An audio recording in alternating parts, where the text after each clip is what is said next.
ਬਾਬਾ ਜੀ, ਮੈਨੂੰ 1981 ਵਿੱਚ ਹਜ਼ੂਰ ਮਹਾਰਾਜ ਕੋਲੋਂ ਨਾਮ ਮਿਲਿਆ ਸੀ। ਉਦੋਂ ਮਾਲਕ ਨੇ ਮੌਕਾ ਦਿੱਤਾ ਸੀ। ਉਸ ਤੋਂ ਬਾਅਦ 2002 ਦੇ ਵਿੱਚ ਮੈਨੂੰ ਰੀਸੈਟਿੰਗ ਤੁਹਾਡੇ ਟਾਈਮ 'ਚ ਮਿਲੀ ਆ। ਹੁਣ ਤੀਜਾ ਮੌਕਾ ਤੁਸੀਂ ਮੈਨੂੰ ਦਿੱਤਾ ਹੈ 2020 ਦੇ ਵਿੱਚ।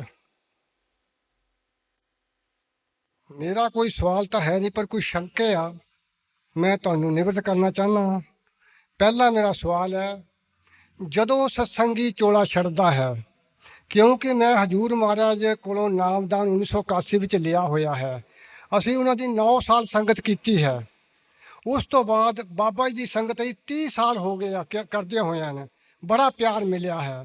ਮੇਰੀ ਬੇਨਤੀ ਹੈ ਕਿ ਜਦੋਂ ਅਸੀਂ ਆਖਰੀ ਵਕਤ, ਮੌਤ ਦੇ ਵਕਤ, ਕੀ ਬਾਬਾ ਜੀ ਦੋਵੇਂ ਸਤਿਗੁਰੂ ਸਾਨੂੰ ਲੈਣ ਵਾਸਤੇ ਆਉਣਗੇ?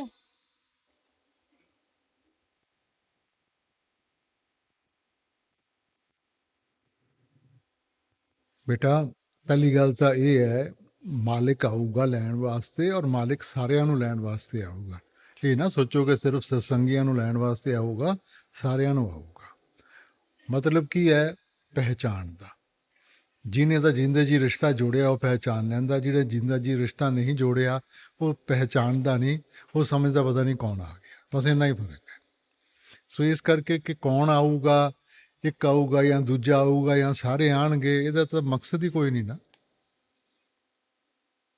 ਮੇਰਾ ਦੂਜਾ ਸਵਾਲ ਬਾਬਾ ਜੀ, ਜਦੋਂ ਸਤਸੰਗੀ ਚੋਲਾ ਛੱਡਦਾ ਹੈ, ਅਮੂਮਨ ਅਸੀਂ ਕਿਤਾਬਾਂ 'ਚ ਪੜ੍ਹਿਆ ਹੈ ਕਿ ਜਦੋਂ ਜਿਸ ਤਰ੍ਹਾਂ ਅਸੀਂ ਸਾਖੀ ਪੜ੍ਹਦੇ ਹਾਂ ਭਾਈ ਸ਼ਾਦੀ ਦੀ, ਜਦੋਂ ਉਹਨਾਂ ਨੇ ਚੋਲਾ ਛੱਡਿਆ ਤੇ ਉਹਨਾਂ ਨੇ ਵੱਡੇ ਮਹਾਰਾਜ ਕੋਲੋਂ ਨਾਮਦਾਨ ਲਿਆ ਹੋਇਆ ਸੀ, ਤੇ ਉਹਨਾਂ ਨੇ ਵੱਡੇ ਮਹਾਰਾਜ ਦੀ ਵੀ ਸੰਗਤ ਕੀਤੀ। ਉਸ ਤੋਂ ਬਾਅਦ ਉਹ ਚੋਲਾ ਛੱਡ ਗਏ। ਉਸ ਤੋਂ ਬਾਅਦ ਹਜ਼ੂਰ ਮਹਾਰਾਜ ਦੀ ਸੰਗਤ ਕੀਤੀ। ਉਹਨਾਂ ਨੇ ਬੜੀ ਉੱਚੀ ਸੇਵਾ ਬਾਬਾ ਜੀ ਨੇ ਉਹਨੂੰ ਬਖਸ਼ੀ ਸੀ। ਉਹ ਬਿਸਤਰੇ ਵਿਛਾਉਣ ਦੀ ਸੇਵਾ, ਨਿੱਜੀ ਸੇਵਾ ਕਰਿਆ ਕਰਦੇ ਸੀ। ਪਰ ਜਦੋਂ ਉਹਨਾਂ ਦਾ ਆਖਰੀ ਵਕਤ ਆ ਗਿਆ ਤੇ ਭਾਈ ਸ਼ਾਦੀ ਤੰਗ ਹੋ ਗਏ। ਉਹਨਾਂ ਦੀ ਭੈਣ ਭੂਆ ਰਲੀ ਹੁੰਦੇ ਸੀ, ਉਹ ਭੱਜੇ ਮਹਾਰਾਜ ਕੋਲ ਗਏ। ਕਹਿੰਦਾ ਮਹਾਰਾਜ ਜੀ, ਭਾਈ ਸ਼ਾਦੀ ਬਹੁਤ ਤੰਗ ਹੈ। ਤੇ ਮਹਾਰਾਜ ਕਹਿੰਦੇ ਬੇਟਾ, ਉਹਨੂੰ ਕਹੋ ਮੇਰਾ ਧਿਆਨ ਨਾ ਧਰੇ, ਆਪਣੇ ਗੁਰੂ ਦਾ ਧਿਆਨ ਧਰੇ। ਜਦੋਂ ਉਹਨਾਂ ਨੇ ਉਹ ਬਚਨ ਆ ਕੇ ਉਸ ਭਾਈ ਸ਼ਾਦੀ ਨੂੰ ਕਹਿੰਦੇ ਕਿਤਾਬਾਂ 'ਚ ਲਿਖਿਆ ਹੈ, ਉਹਨੇ ਬੜੇ ਆਰਾਮ ਨਾਲ ਚੋਲਾ ਛੱਡ ਗਿਆ। ਤੇ ਮੈਂ ਬਾਬਾ ਜੀ ਪੁੱਛਣਾ ਚਾਹੁੰਦਾ ਹਾਂ ਕਿ ਮੌਤ ਦੇ ਵਕਤ ਕੀ ਸਤਸੰਗੀ ਨੂੰ ਮੌਜੂਦਾ ਸਤਿਗੁਰ ਦਾ ਧਿਆਨ ਕਰਨਾ ਚਾਹੀਦਾ ਕਿ ਜਿਸ ਸਤਿਗੁਰ ਕੋਲ ਨਾਮ ਲਿਆ ਉਹਦਾ ਧਿਆਨ ਕਰਨਾ ਚਾਹੀਦਾ ਹੈ? ਪਹਿਲਾਂ ਤਾਂ ਗੱਲ ਬੇਟਾ ਇਹ ਹੈ ਕਿ ਧਿਆਨ ਤੁਹਾਡੇ ਵੱਸ ਦੀ ਗੱਲ ਨਹੀਂ ਗੀ। ਧਿਆਨ ਆਪਣੇ ਆਪ ਆਉਂਦਾ ਜਦੋਂ ਇਕਾਗਰਤਾ ਆਉਂਦੀ ਹੈ, ਔਰ ਧਿਆਨ ਜਦੋਂ ਆਊਗਾ ਉਹ ਆਪਣੇ ਗੁਰੂ ਦਾ ਹੀ ਆਊਗਾ। ਇਹ ਜਿਹੜੀ ਦੁਵਿਧਾ ਪੈਦਾ ਕਰਦੇ ਹੋ ਨਾ, ਇਹ ਤੁਹਾਡਾ ਮਨ ਪੈਦਾ ਕਰਦਾ ਹੈ, ਕਿਉਂਕਿ ਮਨ ਪ੍ਰਭਾਵਿਤ ਹੋ ਜਾਂਦਾ ਹੈ। ਜੇ ਅਸੀਂ ਜ਼ਿਆਦਾ ਵਕਤ ਕਿਸੇ ਨਾਲ ਗੁਜ਼ਾਰਿਆ ਹੋਵੇ, ਮਨ ਬਾਰ-ਬਾਰ ਉਹਨਾਂ ਚੀਜ਼ਾਂ ਨੂੰ ਪ੍ਰੋਜੈਕਟ ਕਰਦਾ ਹੈਗਾ, ਮਗਰ ਧਿਆਨ ਆਪਣੇ ਗੁਰੂ ਦਾ ਹੀ ਆਊਗਾ। ਬਾਬਾ ਜੀ, ਮੈਂ ਹੁਣ ਆਖਰ ਬੇਨਤੀ ਕਰਨੀ ਹੈ, ਸਾਡੇ ਪਰਿਵਾਰ ਦਾ ਮਾਹੌਲ ਬਣਾਈਏ। ਅਸੀਂ ਭਜਨ ਸਿਮਰਨ ਕਰਨੇ, ਜਿਸ ਤਰ੍ਹਾਂ ਸਾਨੂੰ ਬਾਹਰੋਂ ਜੋੜਿਆ ਹੈ, ਸਾਨੂੰ ਅੰਦਰ ਵੀ ਜੋੜਨ ਦੀ ਕਿਰਪਾ ਕਰਿਓ। ਮੈਂ ਤੁਹਾਨੂੰ ਆਹੀ ਮੰਗਣ ਆਇਆ ਜੀ। ਅੱਜ ਲੋਕੀ ਤਾਂ ਜਿੰਦੇ ਜੀ ਕਹਿੰਦੇ ਆ ਜੀ, ਉਹ ਹੈ ਸਾਨੂੰ ਜਿੰਦੇ ਜੀ ਦਿਖਾਉਣਾ ਹੈ ਜੀ, ਮਰਿਆਂ ਦਾ ਭਰੋਸਾ ਨਹੀਂ। ਤੁਸੀਂ ਇੰਨੀ ਦਇਆ ਕਰੋ ਕਿ ਜਿੰਦੇ ਜੀ ਤੁਹਾਨੂੰ ਦੇਖ ਸਕੀਏ, ਪ੍ਰਤੱਖ ਦੇਖ ਸਕੀਏ। ਸਾਨੂੰ ਇੰਨਾ ਪਿਆਰ ਬਖਸ਼ੀ, ਇੰਨਾ ਸਿਮਰਨ ਬਖਸ਼ੀ, ਤਾਂ ਕਿ ਚਲਦੇ ਫਿਰਦੇ ਸਾਡਾ ਜਿੱਧਰ ਦੇਖੀਏ ਸਾਨੂੰ ਉਹ ਮਾਲਕ ਹੀ ਨਜ਼ਰ ਆਵੇ ਜੀ। ਉਹ ਜਿੰਦੇ ਜੀ ਸਾਹਮਣੇ ਬੈਠਾ ਤਾਂ ਹੈ, ਮੈਂ ਕਿਤੇ ਭੇਜ ਕੇ ਦੇਖਣਾ ਹੈ। ਹਾਂਜੀ, ਦੇਖ ਰਹੇ हैं कि नहीं देख रहे? देख रहे हैं, बिल्कुल फिर ठीक है। राम। बाबा जी, अगर हम हिस्ट्री को ट्रेस करें तो हमने देखा है कि हिस्ट्री में कि बहुत सारे संत महात्मा इस दुनिया में आते हैं। चाहे हम जीसस क्राइस्ट की बात करें, या गुरु नानक देव जी की, या गुरु गोबिंद सिंह जी की, या महात्मा बुद्ध की, उनमें एक चीज़ बड़ी कॉमन देखने को मिलती है कि उन्होंने बहुत इस मातलोक में आके बहुत सफ़र किया है, चाहे वो शारीरिक तौर पे हो, चाहे वो मेंटली हो। उसका रीज़न क्या है? तो बेटा, सफरिंग तो आपके हिसाब से किया है, उनके हिसाब से तो कोई सफरिंग नहीं बेटा। वो तो सेवा करने के लिए आए थे। अब सेवा करने के लिए जब कोई, अब आप सेवा करने के लिए आते हो तो आइडियल सर्कमस्टांसेस तो किसी की भी नहीं होती बेटा। हमने तो सेवा करनी है, सब चीज़ों के बावजूद करनी है ना। सो हमारे नज़रिए से, क्योंकि हमारा दायरा ही जिस्मानी है, उस तरफ से हम देखते हैं तो हमें लगता है भाई उनको दुख तकलीफ सहनी पड़ी। मगर उनके नज़रिए से तो ऐसी कोई चीज़ नहीं है। उन्होंने तो कभी भी मालिक से रोष नहीं किया। क्या किया नहीं। फिर? और बाबा जी सेकंड क्वेश्चन ये है कि जब हम मेडिटेट करते हैं या हमारी बॉडी में एक प्रेशर बिल्डअप होता है, तो वो जो अवस्था है वो कितनी लंबी होती है, यानी कि 6 महीने या साल या कब तक, या उस अवस्था से इंसान कब निकलता है? बेटा देखो, ये जितनी भी ब्लॉकेज है ना, वो मेंटल ब्लॉकेज है मोस्टली।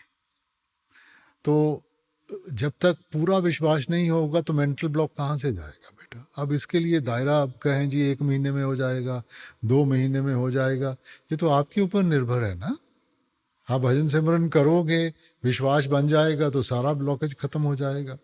और अगर हम थोड़ा सा कर लिया, छोड़ दिया, फिर किसी तरफ चले गए, दूसरा रास्ता अपना लिया, फिर वो चीज़ तो वहीं की वहीं बनी रहेगी ना। थैंक यू बाबा जी। ਬਾਬਾ ਜੀ ਸਾਡਾ ਆਪਣੇ ਮਾਂ-ਬਾਪ ਭੈਣ ਭਰਾ ਤੇ ਖਾਸ ਕਰ ਬੀਵੀ ਬੱਚਿਆਂ ਨਾਲ ਇੰਨਾ ਕਿ ਮੋਹ ਹੋ ਜਾਂਦਾ ਹੈ ਕਿ ਸਾਨੂੰ ਮਤਲਬ ਉਹਨਾਂ ਦੇ ਵਿਛੋੜੇ ਤੋਂ ਇੱਕ ਬਹੁਤ ਡਰ ਲੱਗਦਾ ਤੇ ਅਸੀਂ ਉਸ ਪਰਮਾਤਮਾ ਦੇ ਅੰਸ਼ ਹਾਂ ਤੇ ਸਾਨੂੰ ਮਤਲਬ ਉਸ ਪਰਮਾਤਮਾ ਨਾਲ ਕਿਵੇਂ ਅਸੀਂ ਉਹ ਮੋਹ ਪਾ ਸਕਦੇ ਹਾਂ ਜੋ ਆਪਣੇ ਬੀਵੀ ਬੱਚਿਆਂ ਨਾਲ ਜਾਂ ਬੇਟੇ, ਭੈਣ ਭਰਾਵਾਂ ਨਾਲ ਮੈਨੂੰ ਪੁੱਛਣਾ ਚਾਹੀਦਾ ਤੁਹਾਨੂੰ ਸਾਰਿਆਂ ਨੂੰ ਕਿ ਦੇਖੋ, ਆਪਾਂ ਨੂੰ ਜਦੋਂ ਵੀ ਸੋਝੀ ਮਿਲਦੀ ਹੈਗੀ ਹੈ, ਜਦੋਂ ਤੋਂ ਆਪਾਂ ਚੱਲਣਾ ਸ਼ੁਰੂ ਕਰਦੇ ਹਾਂ, ਥੋੜਾ ਜਿਹਾ ਇਨਸਾਨ ਸੋਚ ਵਿਚਾਰ ਕਰਦਾ ਹੈ, ਇਹਨੂੰ ਪਤਾ ਹੈਗਾ ਕਿ ਹਰੇਕ ਨੇ ਆਣਾ ਵੀ ਹੈ ਤਾਂ ਜਾਣਾ ਵੀ ਹੈ ਬੇਟਾ। ਕੋਈ ਨਹੀਂ ਕਹਿ ਸਕਦਾ ਕਿ ਜੀ ਮੈਨੂੰ ਨਹੀਂ ਪਤਾ। ਵੱਡੇ ਵੱਡੇ ਮਹਾਂਪੁਰਖ ਆਏ, ਉਹ ਸਦਾ ਵਾਸਤੇ ਨਹੀਂ ਰਹਿ ਸਕੇ ਬੇਟਾ, ਉਹਨਾਂ ਨੇ ਵੀ ਇੱਕ ਦਿਨ ਸਰੀਰ ਛੱਡ ਕੇ ਗਏ ਨਾ। ਹੁਣ ਸਾਨੂੰ ਵੀ ਇਸ ਚੀਜ਼ ਦਾ ਪਤਾ ਹੈਗਾ ਕਿ ਇੱਕ ਦਿਨ ਸਾਰਿਆਂ ਨੇ ਛੱਡ ਕੇ ਜਾਣਾ, ਮਗਰ ਉਹਦੇ ਬਾਵਜੂਦ ਆਪਾਂ ਜਦੋਂ ਜਾਂਦੇ ਹੈ, ਆਪਾਂ ਰੋਂਦੇ ਹੈ, ਚਿਲਾਉਂਦੇ ਹੈ, ਦੁੱਖ ਮੰਨਦੇ ਹੈ, ਹਾਲਾਂਕਿ ਸਾਨੂੰ ਪਤਾ ਕਿ ਇੱਕ ਦਿਨ ਜਾਣਾ ਹੈ। ਹੁਣ ਇਹ ਸਾਡਾ ਸਵਾਰਥ ਨਹੀਂ ਹੋ ਗਿਆ ਬੇਟਾ ਕਿ ਆਪਾਂ ਸਾਰਿਆਂ ਨੂੰ ਖਿੱਚ ਕੇ ਰੱਖਣਾ ਚਾਹੁੰਦੇ ਹਾਂ? ਹੁਣ ਦੇਖੋ, ਮਾਂ-ਬਾਪ ਦੇਖ ਲਓ, ਕੋਈ ਵੀ ਨਹੀਂ ਚਾਹੁੰਦਾ ਕਿ ਮੇਰੇ ਮਾਂ-ਬਾਪ ਚਲੇ ਜਾਣ, ਮਗਰ ਮਾਂ-ਬਾਪ ਨੂੰ ਆਪਾਂ ਰੱਖਾਂਗੇ, ਜਿਵੇਂ ਜਿਵੇਂ ਬਜ਼ੁਰਗ ਹੁੰਦੇ ਜਾਣਗੇ, ਮੁਹਤਾਜ ਹੋ ਜਾਣਗੇ, ਬਿਮਾਰੀ ਆ ਜਾਊਗੀ, ਆਪਾਂ ਫਿਰ ਸੁਖੀ ਰਵਾਂਗੇ ਬੇਟਾ। ਮਾਲਿਕ ਜੋ ਕਰਦਾ ਹੈ ਬੜਾ ਸੋਚ ਸਮਝ ਕੇ ਕਰਦਾ, ਸਾਡੀ ਬਿਹਤਰੀ ਵਾਸਤੇ ਕਰਦਾ। ਆਪਾਂ ਉਸ ਚੀਜ਼ ਨੂੰ ਪਹਿਚਾਣਦੇ ਨਹੀਂ, ਅਸੀਂ ਆਪਣੀ ਕਮੀ ਦੇਖਦੇ ਹਾਂ ਬੇਟਾ। ਕਿਉਂਕਿ ਮੈਨੂੰ ਕਮੀ ਹੁੰਦੀ ਹੈ, ਮੈਂ ਸੋਚਦਾ ਕਿ ਬਸ ਕੋਈ ਨਾ ਜਾਵੇ, ਤਾਂ ਉਹਦੇ 'ਚ ਤਾਂ ਬੇਟਾ ਉਹਨਾਂ ਦਾ ਫਾਇਦਾ ਨਹੀਂ ਨਾ ਹੋਇਆ, ਫਾਇਦਾ ਤਾਂ ਫਿਰ ਸਾਡਾ ਹੋ ਗਿਆ, ਉਹਨਾਂ ਦਾ ਤਾਂ ਨਹੀਂ ਆਪਾਂ ਸੋਚਿਆ। ਜੇ ਸਾਡੇ ਪਿਆਰ ਵਿੱਚ ਮੈਚਿਓਰਿਟੀ ਹੈ ਤਾਂ ਆਪਾਂ ਉਹਨਾਂ ਦਾ ਫਾਇਦਾ ਦੇਖਣਾ। ਜੇ ਕੋਈ ਗਿਆ ਹੈਗਾ, ਉਹ ਆਪਣੇ ਮਾਲਕ ਕੋਲੇ ਵਾਪਸ ਚਲੇ ਗਿਆ, ਸਾਡੀ ਖੁਸ਼ੀ ਉਹਦੇ 'ਚ ਹੋਣੀ ਚਾਹੀਦੀ ਹੈ ਕਿ ਅਸੀਂ ਆਪਣੀ ਕਮੀ ਦੇਖਣੀ ਹੈ। ਸੋ ਸਮਝ ਦੀ ਗੱਲ ਹੈ ਬੇਟਾ, ਜਿਹਨੂੰ ਸਮਝ ਹੈ। ਮੈਂ ਇਹ ਨਹੀਂ ਕਹਿੰਦਾ ਕਿ ਪਿਆਰ ਨਾ ਕਰੋ, ਮੈਂ ਇਹ ਨਹੀਂ ਕਹਿੰਦਾ ਕਿ ਰਿਸ਼ਤੇ ਨਾ ਜੋੜੋ, ਜ਼ਰੂਰ ਜੋੜੋ, ਮਗਰ ਦਾਇਰਾ ਨਾ ਛੋਟਾ ਕਰੋ ਬੇਟਾ। ਜੇ ਮਾਲਿਕ ਨੇ ਬਖਸ਼ਿਸ਼ ਕੀਤੀ ਹੈ, ਸਾਰਿਆਂ ਨਾਲ ਪਿਆਰ ਕਰੋ। ਜਦੋਂ ਤੁਸੀਂ ਉਸ ਪਿਆਰ ਨੂੰ ਇੱਕ ਸੰਬੰਧ ਵਿੱਚ ਲਾ ਕੇ ਉਹਨੂੰ ਇੱਕ ਜਾਂ ਦੋ ਇਨਸਾਨਾਂ ਨਾਲ ਜੋੜ ਲੈਂਦੇ ਹੋ ਨਾ, ਤਾਂ ਇਹੋ ਜਿਹੀ ਅਵਸਥਾ ਬਣ ਜਾਂਦੀ ਹੈ। ਬਾਬਾ ਜੀ ਮਨ ਤੇ ਮਾਇਆ ਦਾ ਪ੍ਰਭਾਵ ਪਿਆ ਰਹਿੰਦਾ, ਮਤਲਬ ਉਹਨੂੰ ਕਿਵੇਂ ਦੂਰ ਕੀਤਾ ਜਾਵੇ? ਨਹੀਂ, ਮਨ ਤੇ ਪ੍ਰਭਾਵ ਤੁਸੀਂ ਪਾਇਆ ਬੇਟਾ। ਮਨ ਤਾਂ ਇੱਕ ਕੋਰੀ ਕਿਤਾਬ ਸੀਗੀ, ਤੁਸੀਂ ਆਪਣੀ ਖੁਆਇਸ਼ਾਂ ਦੇ ਨਾਲ, ਮੰਗਾਂ ਦੇ ਨਾਲ ਉਹ ਸਾਰਾ ਪ੍ਰਭਾਵ ਪਾਉਣਾ ਸ਼ੁਰੂ ਕਰਤਾ ਬੇਟਾ। ਹੁਣ ਮਨ ਨੂੰ ਵਿਗਾੜਿਆ ਵੀ ਤੁਸੀਂ ਹੈ, ਤਾਂ ਸਹੀ ਰਸਤੇ ਤੇ ਵੀ ਤੁਸੀਂ ਲਿਆਣਾ ਹੈਗਾ। ਦੇਖੋ, ਮਾਇਆ ਮਾੜੀ ਨਹੀਂ ਗੀ। ਅਸੀਂ ਕਹਿ ਦਿੰਦੇ ਹਾਂ ਕਿ ਜੀ ਪੈਸਾ ਮਾੜਾ ਹੈਗਾ, ਔਰਤ ਮਾੜੀ ਹੈ, ਇਹਨਾਂ 'ਚੋਂ ਕੋਈ ਵੀ ਮਾੜਾ ਨਹੀਂ ਗਾ। ਤੁਹਾਡਾ ਨਜ਼ਰੀਆ ਮਾੜਾ ਹੋ ਜਾਂਦਾ ਬੇਟਾ। ਜਦੋਂ ਜ਼ਿਆਦਾ ਪੈਸਾ ਆ ਜਾਏ ਨਾ, ਸਾਡੇ ਤੋਂ ਸੰਭਾਲਿਆ ਨਹੀਂ ਜਾਂਦਾ, ਅਸੀਂ ਪੁੱਠੇ ਪਾਸੇ ਤੁਰ ਪੈਂਦੇ। ਮਗਰ ਪੈਸਾ ਨਾ ਹੋਵੇ ਤਾਂ ਜ਼ਿੰਦਗੀ ਵੀ ਨਹੀਂ ਜੀ ਸਕਦੇ ਬੇਟਾ। ਉਸੇ ਤਰ੍ਹਾਂ ਔਰਤ ਨੂੰ ਮਾਂ ਦੇ ਰੂਪ ਵਿੱਚ ਦੇਖੀਏ, ਭੈਣ ਦੇ ਰੂਪ ਵਿੱਚ ਦੇਖੀਏ, ਉਹਦਾ ਦਰਜਾ ਬਹੁਤ ਉੱਚਾ ਹੋ ਜਾਂਦਾ ਹੈ। ਹੁਣ ਸਾਡੇ ਮਨ ਵਿੱਚ ਮੈਲ ਹੈ, ਅਸੀਂ ਬੁਰੀ ਨਜ਼ਰ ਦੇ ਨਾਲ ਉਹਨੂੰ ਦੇਖ ਰਹੇ ਹਾਂ, ਅਸੀਂ ਜ਼ਿੰਮੇਵਾਰੀ ਨਹੀਂ ਚੁੱਕਦੇ, ਅਸੀਂ ਉਹਦੇ ਉੱਤੇ ਉਂਗਲੀ ਕਰ ਦਿੰਦੇ ਹਾਂ ਬੇਟਾ। ਸੋ ਇਹ ਤਾਂ ਸਾਡਾ ਨਜ਼ਰੀਆ ਹੈ ਬੇਟਾ। ਜ਼ਿੰਦਗੀ ਜੀਣ ਵਾਸਤੇ ਪੈਸਾ ਵੀ ਚਾਹੀਦਾ ਹੈ, ਰਿਸ਼ਤੇ ਨਾਤੇ ਵੀ ਚਾਹੀਦੇ, ਸਾਰਾ ਕੁਝ ਚਾਹੀਦਾ, ਮਗਰ ਕਿਸ ਹੱਦ ਤੱਕ? ਤਾਂ ਮਾਲਿਕ ਨੇ ਵਿਵੇਕ ਦਿੱਤੀ ਹੈ, ਤਾਂ ਵਿਵੇਕ ਦਾ ਇਸਤੇਮਾਲ ਕਰੀਏ ਬੇਟਾ।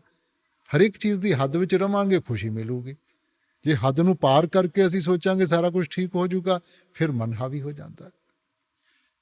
नामदान की बख्शिश करिए। बाबा जी आपका बहुत बहुत शुक्रिया जो आपने मुझे यहाँ आने का मौका दिया, आपके दर्शन करने का मुझे मौका मिला। बाबा जी मेरा सवाल है, क्या हमें अपने बच्चों के भविष्य की चिंता करनी चाहिए या उनके भाग्य पर छोड़ देना चाहिए? बेटा हर एक इंसान अपनी किस्मत साथ लेके आता है, ठीक है। आप जितना मर्जी फिक्र करो उसकी किस्मत को नहीं बदल सकते, मगर उसकी सही नींव जरूर बना सकते हैं। अगर प्रेम और प्यार से पालोगे, अच्छी तालीम दोगे, उनको अपनी सभ्यता सभी चीज़ों के बारे में समझाओगे, तो उसको किस्मत का सामना करना आसान हो जाता है। उतना हम कर सकते हैं, मगर किस्मत नहीं बदल सकते बेटा। ठीक है बाबा जी, अपनी दया मेहर बनाए रखना, मुझ पर दया करना कि मैं ज़्यादा से ज़्यादा भजन सिमरन करूँ। ਰਾਸਤੇ ਬਾਬਾ ਜੀ ਸਵਾਲ ਹੈ ਵੀ ਸਤਿਗੁਰੂ ਨਾਲ ਬਾਬਾ ਜੀ ਪਿਆਰ ਕਿੱਦਾਂ ਵਧਾਇਆ ਜਾਵੇ ਜੀ? बेटा प्यार कोई दे नहीं सकता, सानू सिखा नहीं सकता, ठीक है ना। प्यार अंदरों जागृत हुंदा बेटा। हुण आपां ये तो नहीं कहंदे बच्चों नूं जदों बच्चे वड्डे होण लग पैंदे कि आओ बेटा बैठो तुहानूं असीं प्यार सिखावांगे। रिश्ता जुड़दा हैगा बेटा, तां ही प्यार शुरू हुंदा हैगा। आपां भजन सिमरन करांगे, भजन सिमरन दे नाल रिश्ता जुड़ूगा, अपने आप अंदरों प्यार जागृत होगा बेटा। ਠੀਕ ਹੈ ਬਾਬਾ ਜੀ, ਮੇਰੇ ਪਰਿਵਾਰ ਤੇ ਬਾਬਾ ਜੀ ਤੈ ਮੇਰੇ ਮਾਈ ਸ਼ੁਕਰੀਆ। बाबा जी मेरा कोई सवाल नहीं है, कोई संशय है। बाबा जी इंसान जब चिंता के दौर से निकलता है तो जब वो भजन सिमरन में भी बैठता है और सेवा भी करता है तो सारा दिन उसके दिमाग में वही ख्याल घूमते रहते हैं, तो क्या करना चाहिए बाबा जी? बेटा चिंता ताकि कीजिए जो अनहोनी होए। फिक्र, मैं ये नहीं कहता हूँ कि सोच विचार नहीं करना चाहिए, हर एक पहलू के ऊपर सोच विचार करना चाहिए, मगर इतना भी सोच विचार मत करो कि कदम ना उठा पाओ बेटा। जब ज़्यादा सोच विचार होता है इंसान कदम उठाने के लायक नहीं रहता बेटा, और फिर जब बोझ बढ़ता है फिर ऐसा कदम उठा लेते हैं जो हमारे हित में नहीं है। तो थोड़ी हद तक सोच विचार करके फिर कदम उठाने की ज़रूरत है बेटा। बाबा जी मुझे कई बार दिन हो या रात हो काफ़ी मतलब किसी काफ़ी दबाव पड़ता है और जैसे लगता है किसी की फीलिंग अनुभव होता है, और ये इसलिए होता है कि भजन सिमरन पक्का नहीं है इसलिए किसी का दबाव इतना।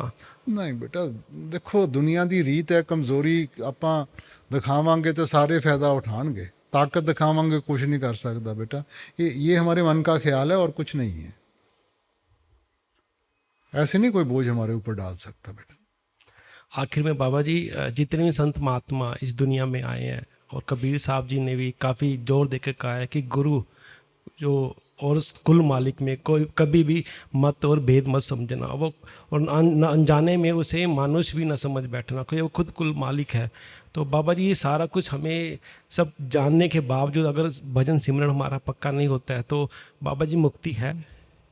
बेटा पहले तो गुरु किसको कहते हैं? हमारे सामने तो शरीर बैठा है ना, शरीर में वो गुरु नहीं है, शरीर में तो हमारे जैसा आम इंसान है बेटा। गुरु शब्द है, तो जब तक हम उसके शब्द स्वरूप के दर्शन नहीं करेंगे या उस अवस्था में उसको नहीं देखेंगे तो हम तो शरीर को देख रहे हैं बेटा। शरीर हमारे जैसे बूढ़ा होता है, हमारे जैसे बीमार होता है, हमारे जैसे दुख सुख से गुजरता है। तो हमने शरीर से आगे बढ़ना है। जब हम रूहानियत के दायरे में आएंगे ना तब हमें एहसास होगा कि सच्चा गुरु कौन है बेटा। और वो जो शब्द स्वरूपी है वो तो है ही मालिक का हिस्सा बेटा। और मगर उससे उस तरफ से देखें शब्द हमारे अंदर भी है, तो हम क्यों किसी से कम हैं बेटा। लेकिन भाई तुलसी साहब ने यही बोला है मौला आदमी बनाया, तो वो खुद ही कुल मालिक का रूप है, तो इसलिए इस पर में मत बैठो। ये चीज़ें हमें समझाने के लिए हैं बेटा, मगर आदमी मालिक नहीं बन सकता बेटा, क्योंकि जो शरीर है ना उसकी हद शमशान घाट है। यहाँ शरीर किसी का रह सका सदा के लिए? तो सच तो कभी बदल नहीं सकता बेटा। जो चीज़ बदलती है वो माया रूपी है, आए जाए सो माया। तो अगर शरीर क्या जवानी से बुढ़ापे में जाता है कि नहीं जाता? तो अगर वो बदलता है तो वो भी माया का हिस्सा है बेटा। जो गुरु वो शब्द है, शब्द गुरु सुरत तुन चेला। और हमारे तरफ से भी बेटा अगर हम सोचें ना कि ये शरीर शिष्य बन सकता है, डिसाइपल बन सकता है, नहीं बन सकता, शरीर नहीं निभा पाएगा। मगर शुरुआत शरीर से होगी, शरीर को शरीर समझाएगा। शरीर में बैठे हुए जब हम अपनी सुरत को जागृत करेंगे, कॉन्शियसनेस को जागृत करेंगे, तो शिष्य बनने की ताकत उस सुरत में है। फिर वो सुरत धुन को पकड़ता हुआ तब उस लायक पहुंचेगा कि वो गुरु को पहचान सके जो शब्द स्वरूपी है। बाबा जी आपने सब कुछ दिया है, भजन सिमरन का बल बख्शना और अपनी प्यारी सासंग पे हमेशा दया मेहर बनाए रखना।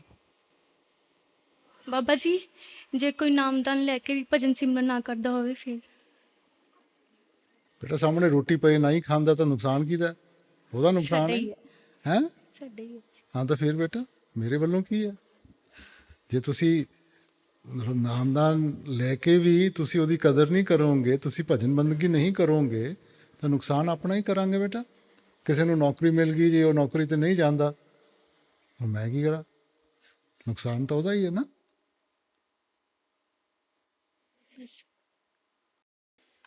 ਬਾਬਾ ਜੀ ਮੇਰਾ ਪਹਿਲਾ ਸਵਾਲ ਇਹ ਹੈ ਜੀ, ਮੈਂ ਸਤਸੰਗ 'ਚ ਸੁਣਿਆ ਤਾ ਜੀ ਕਰ ਵੀ ਜਿਨ੍ਹਾਂ ਤੋਂ ਸੰਤ ਮਹਾਤਮਾ ਤੋਂ ਆਪਾਂ ਨਾਮਦਾਨ ਲੈਂਦੇ ਹਾਂ ਜੀ, ਵੀ ਉਹਨਾਂ ਦਾ ਹੀ ਧਿਆਨ ਕਰਨਾ। ਇਹਦੇ ਪਰ ਤੁਸੀਂ ਚਾਨਣਾ ਪਾ ਕੇ ਮੈਨੂੰ ਥੋੜ੍ਹਾ ਜਿਹਾ ਦੱਸੋ ਜੀ।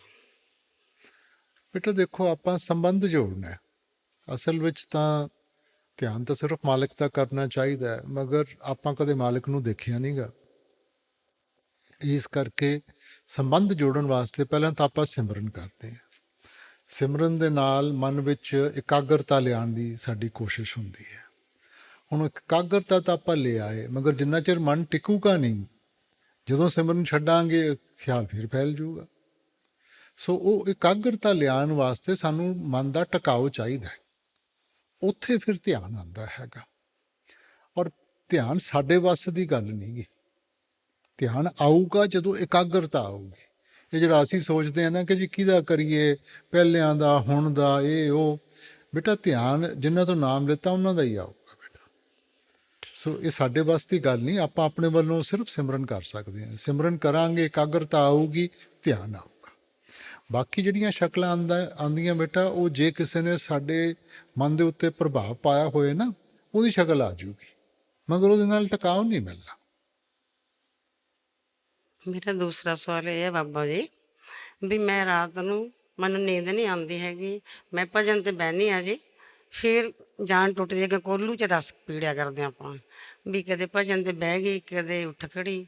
ਇਹ ਥੋੜ੍ਹੀ ਜਿਹੀ ਤੁਸੀਂ ਮੇਰੇ ਪਰ ਦਇਆ ਕਰੋ, ਮਿਹਰ ਕਰੋ। ਬੇਟਾ ਵੈਸੇ ਤਾਂ ਸਾਰਾ ਕੁਛ ਹੀ ਭਜਨ ਹੈ। ਸਿਮਰਨ ਤਾਂ ਸਿਰਫ ਸ਼ੁਰੂਆਤ ਹੈ। ਸਿਮਰਨ ਨਾਲ ਤਾਂ ਆਪਾਂ ਇਕਾਗਰਤਾ ਲਿਆਉਂਦੇ ਹਾਂ ਕਿ ਸਾਨੂੰ ਸ਼ਬਦ ਸੁਣਾਈ ਦੇਵੇ। ਅਸਲ ਤਾਕਤ ਤਾਂ ਸ਼ਬਦ ਵਿੱਚ ਹੈ ਨਾ। ਸੋ ਜਿੰਨਾ ਆਪਾਂ ਸ਼ਬਦ ਭਜਨ ਵਿੱਚ ਬੈਠ ਸਕਦੇ ਹਾਂ, ਬੈਠਣਾ ਚਾਹੀਦਾ ਬੇਟਾ। ਬਾਬਾ ਜੀ ਬਾਬਾ ਜੀ ਮੈਨੂੰ ਆਤਮਾ ਔਰ ਪਰਮਾਤਮਾ ਦਾ ਭੇਦ ਬਾਰੇ ਜਾਣਕਾਰੀ ਚਾਹੀਦੀ ਹੈ। ਇੱਕ ਇੰਨੀ ਛੋਟੀ ਉਮਰ ਦੇ ਵਿੱਚ ਉਸ ਪਰਮਾਤਮਾ ਨੂੰ ਕਿਵੇਂ ਪ੍ਰਾਪਤ ਕੀਤਾ ਜਾ ਸਕਦਾ, ਇਹਦੀ ਕਿਰਪਾ ਕਰਕੇ ਮੈਨੂੰ ਥੋੜ੍ਹਾ ਜਿਹਾ ਇਹਦੇ ਬਾਰੇ ਦੱਸੋ। ਬੇਟਾ ਇੱਥੇ ਉਮਰ ਦੀ ਗੱਲ ਨਹੀਂ ਹੁੰਦੀ, ਇੱਥੇ ਪਿਆਰ ਦੀ ਗੱਲ ਹੁੰਦੀ ਹੈ। ਠੀਕ ਹੈ ਨਾ। ਜਿੱਥੇ ਪਿਆਰ ਦੀ ਗਹਿਰਾਈ ਹੋਵੇ ਨਾ, ਉੱਥੇ ਆਪਣੇ ਆਪ ਹੀ ਸਭ ਚੀਜ਼ਾਂ ਦਾ ਅਹਿਸਾਸ ਹੋ ਜਾਂਦਾ ਹੈਗਾ। ਆਪਾਂ ਹਰੇਕ ਚੀਜ਼ ਉਮਰਾਂ ਦੇ ਨਾਲ ਜੋੜ ਲੈਂਦੇ ਹਾਂ। ਇੱਥੇ ਉਮਰ ਦੀ ਗੱਲ ਨਹੀਂ ਗੀ। ਔਰ ਬੇਟਾ ਹੁਣ ਆਤਮਾ ਵੈਸੇ ਤਾਂ ਹੈ ਹੀ ਪਰਮਾਤਮਾ ਦੀ ਅੰਸ਼। ਬਾਣੀ 'ਚ ਆਪਾਂ ਇਹੀ ਪੜ੍ਹਦੇ ਹਾਂ ਨਾ, ਆਤਮ ਮੇ ਰਾਮ, ਰਾਮ ਮੇ ਆਤਮ, ਚੀਨਸ ਗੁਰ ਵਿਚਾਰ, ਕਿ ਆਤਮਾ ਵਿੱਚ ਪਰਮਾਤਮਾ ਹੈ, ਪਰਮਾਤਮਾ ਵਿੱਚ ਆਤਮਾ ਹੈ, ਮਗਰ ਇਸ ਭੇਦ ਨੂੰ ਕੋਈ ਵਿਰਲਾ ਹੀ ਪਹਿਚਾਨ ਪਾਇਆ। ਹੁਣ ਸ਼ੁਰੂਆਤ ਤਾਂ ਬੇਟਾ ਆਪਣੇ ਤੋਂ ਹੋਊਗੀ। ਹੁਣ ਜਿੰਨਾ ਚਿਰ ਅਸੀਂ ਆਪਣੀ ਪਹਿਚਾਨ ਨਹੀਂ ਕਰਾਂਗੇ ਤਾਂ ਦੂਜੇ ਦੀ ਪਹਿਚਾਨ ਕਿੱਥੋਂ ਕਰਾਂਗੇ ਬੇਟਾ। ਅੰਗਰੇਜ਼ੀ ਦਾ ਮੁਹਾਵਰਾ ਹੈ, self realisation before god realisation. So ਜਨ ਨਿਰਮਲ ਜਿਨ ਆਪ ਪਛਾਤਾ। ਸੋ ਪਹਿਲਾਂ ਆਪਣੀ ਪਹਿਚਾਨ ਕਰਨੀ ਹੈ। ਹੁਣ ਸਾਡੇ ਵਿੱਚ ਤਾਕਤਾਂ ਵੀ ਹੈ, ਕਮਜ਼ੋਰੀਆਂ ਵੀ ਹੈ ਬੇਟਾ। ਹੁਣ ਜਦੋਂ ਸਾਨੂੰ ਉਸ ਚੀਜ਼ ਦੀ ਜਾਗਰਤਾ ਆਊਗੀ, ਪਹਿਚਾਨ ਆਊਗੀ, ਫਿਰ ਆਪਾਂ ਤਾਕਤਾਂ ਨੂੰ ਲੈ ਕੇ ਕਮਜ਼ੋਰੀਆਂ ਦੇ ਉੱਤੇ ਕਾਬੂ ਪਾ ਸਕਾਂਗੇ। ਠੀਕ ਹੈ ਨਾ। ਸੈਲਫ ਰਿਅਲਾਈਜੇਸ਼ਨ ਔਖਾ ਕੰਮ ਹੈ। ਜਿੱਦਣ ਤੁਸੀਂ ਆਪਣੀ ਪਹਿਚਾਨ ਕਰ ਲਈ ਨਾ, ਅਗਲਾ ਕਦਮ ਆਪਣੇ ਆਪ ਹੋ ਜਾਊ। ਕਿਉਂਕਿ ਫਿਰ ਤਾਂ ਅਹਿਸਾਸ ਹੋ ਗਿਆ ਕਿ ਅਸੀਂ ਤਾਂ ਮਾਲਿਕ ਦਾ ਹਿੱਸਾ ਹੈ। ਸੋ ਇਹੀ ਜਿਹੜਾ ਮੁਕਾਮ ਹੈ ਨਾ, ਇਹਨੂੰ ਆਪਾਂ ਪਾਰ ਕਰਨਾ ਹੈ ਕਿ ਆਪਣੀ ਅਸੀਂ ਪਹਿਚਾਨ ਕਰ ਸਕੀਏ। ਇਸ ਵਕਤ ਮਨ ਕਦੇ ਕੁਛ ਮੰਗਦਾ, ਕਦੇ ਕੁਛ ਮੰਗਦਾ, ਕਦੇ ਇੱਧਰ ਖਿੱਚ ਲਿਆ, ਕਦੇ ਉੱਧਰ ਖਿੱਚ ਲਿਆ। ਇੱਕ ਮੰਗ ਪੂਰੀ ਨਹੀਂ ਹੋਈ, 10 ਹੋਰ ਅੱਗੇ ਰੱਖਤੀਆਂ। ਸੋ ਜਿੰਨਾ ਚਿਰ ਮਨ ਕਾਬੂ ਵਿੱਚ ਨਹੀਂ ਆਉਂਦਾ, ਆਪਾਂ ਚਾਹੁੰਦੇ ਹੋਏ ਵੀ, ਜਾਣਦੇ ਹੋਏ ਵੀ, ਹੁਣ ਇਹ ਨਹੀਂ ਕਿ ਆਪਾਂ ਨੂੰ ਪਤਾ ਨਹੀਂ ਕਿ ਸੱਚ ਕੀ ਹੈ ਤੇ ਝੂਠ ਕੀ ਹੈ, ਸਾਰਿਆਂ ਨੂੰ ਪਤਾ, ਮਗਰ ਫਿਰ ਵੀ ਦੇਖੋ ਆਪਾਂ ਕਿੰਨੇ ਆਪਣੇ ਆਪ ਨੂੰ ਕਈ ਵਾਰੀ ਮਜਬੂਰ ਪਾਉਂਦੇ, ਮਨ ਖਿੱਚ ਕੇ ਲੈ ਜਾਂਦਾ। ਸੋ ਹੁਣ ਬਾਗਡੋਰ ਕਿਹਦੇ ਹੱਥ ਵਿੱਚ ਹੋਣੀ ਚਾਹੀਦੀ ਹੈ? ਜੇ ਤਾਂ ਅਸੀਂ ਮਨ ਨੂੰ ਅੱਗੇ ਰੱਖਣਾ ਤਾਂ ਸਾਰੀ ਉਮਰ ਗੁਲਾਮੀ 'ਚ ਗੁਜ਼ਰੂਗੀ। ਅਸੀਂ ਬਾਗਡੋਰ ਆਪਣੇ ਹੱਥ 'ਚ ਕਰਨੀ ਹੈ ਬੇਟਾ। ਹੁਣ ਮਨ ਲਜ਼ਤਾਂ ਦਾ ਆਸ਼ਿਕ ਹੈ, ਇਹਨੂੰ ਹਰ ਵਕਤ ਕੋਈ ਨਾ ਕੋਈ ਚਾਹਤ, ਕੋਈ ਨਾ ਕੋਈ ਇੱਛਾ। ਸੋ ਜਿੰਨਾ ਚਿਰ ਇਹਨੂੰ ਅਸੀਂ ਕਿਸੇ ਇਹੋ ਜਿਹੀ ਸੱਚੀ ਔਰ ਸੁੱਚੀ ਤਾਕਤ ਦੇ ਨਾਲ ਨਹੀਂ ਜੋੜਾਂਗੇ, ਇਹਨੇ ਛੱਡਣਾ ਨਹੀਂਗਾ। ਉੱਥੇ ਆਪਣਾ ਭਜਨ ਸਿਮਰਨ ਆਉਂਦਾ ਹੈ। ਜਦੋਂ ਅੰਦਰੋਂ ਲਜ਼ਤ ਆਉਣੀ ਸ਼ੁਰੂ ਹੋਈ ਨਾ, ਤਾਂ ਇਹ ਦੁਨੀਆ ਦੇ ਰੰਗ ਤਮਾਸ਼ੇ ਫਿੱਕੇ ਪੈਣਗੇ। ਉਹ ਰਸ ਆਵਾ, ਇਹ ਰਸ ਜਾਵਾ। ਸੋ ਭਜਨ ਸਿਮਰਨ ਇਸ ਕਰਕੇ ਜ਼ਰੂਰੀ ਹੈ ਬੇਟਾ। ਭਜਨ ਸਿਮਰਨ ਕਰਾਂਗੇ, ਅੰਦਰੋਂ ਮਿਠਾਸ ਆਊਗੀ, ਤਾਂ ਤਾਕਤ ਮਿਲੂਗੀ ਕਿ ਇਹਨਾਂ ਚੀਜ਼ਾਂ ਨੂੰ ਛੱਡ ਸਕੀਏ। ਅਸੀਂ ਨੰਨਾ ਲੈ ਕੇ ਤੁਰਦੇ ਹਾਂ, ਆਹ ਨਹੀਂ ਕਰਨਾ, ਆਹ ਨਹੀਂ ਕਰਨਾ, ਆਹ ਨਹੀਂ ਕਰਨਾ। ਹੁਣ ਬੱਚੇ ਨੂੰ ਕਹੀ ਜਾਓ ਆਹ ਨਹੀਂ ਕਰਨਾ, ਆਹ ਨਹੀਂ ਕਰਨਾ, ਕਹੋਗੇ ਕਰਨਾ ਕੀ ਹੈ? ਸੋ ਆਪਾਂ ਪੋਜ਼ਿਟਿਵਲੀ ਚੱਲੀਏ ਔਰ ਦੇਖੀਏ ਕੀ ਕਰਨਾ, ਉਹਨੂੰ ਕਰਾਂਗੇ, ਅੰਦਰੋਂ ਲਜ਼ਤ ਆਊਗੀ, ਇਹ ਸਭ ਚੀਜ਼ਾਂ ਪਿੱਛੇ ਹਟਣੀਆਂ ਸ਼ੁਰੂ ਹੋ ਜਾਣਗੀਆਂ। ਬਾਬਾ ਜੀ ਪੂਰੇ ਪਰਿਵਾਰ ਤੇ ਮੇਰ ਭਰੇ ਹੱਥ ਰੱਖ ਕੇ ਭਜਨ ਸਿਮਰਨ ਦੀ ਦਾਤ ਬਖਸ਼ਣ, ਇਹੀ ਅਰਦਾਸਾਂ ਬੇਨਤੀਆਂ ਨੇ ਬਈ।